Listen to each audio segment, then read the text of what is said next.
Now, this is Montreal City Council is now the latest city formally asking the federal government to impose a nationwide ban on handguns and assault weapons.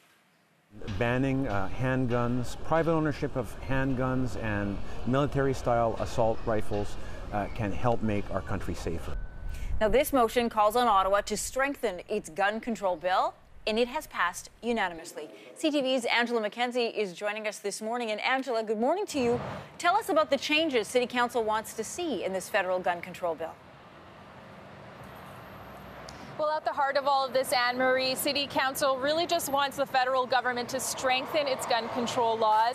More specifically, the motion calls for a ban on the ownership, private ownership of assault weapons and handguns nationwide, and that excludes, of course, anyone working in the military or in law enforcement. The motion also calls for Ottawa to tighten up its purchasing criteria for any firearms, and the hope there is to prevent at-risk individuals, of course, from being able to own one.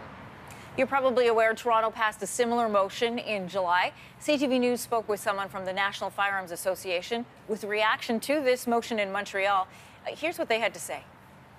I don't see any reason for this to go forward except for the, virtue signaling, which is basically what Toronto and Montreal are doing with this, the calls for this ban. So will this action by cities really have any effect on what the federal government chooses to do? Well, both cities are certainly hoping that the federal government will feel the pressure from these motions.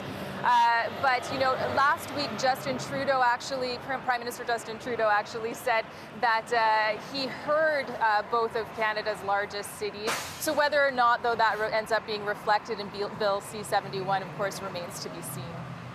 Angela, what's reaction been like from other councillors and from residents there in Montreal? Well, you often expect that a debate around a topic like this will end up getting quite heated. But as you said earlier, this motion was adopted unanimously by city councillors. And in fact, it received a standing ovation at city council. Many of the people who were in the room at the time were actually survivors of some of Quebec's school shootings. And these are people who have been fighting for tighter gun control laws for many years. CTV News' Angela McKenzie joining us from Montreal this morning. Thanks for being with us.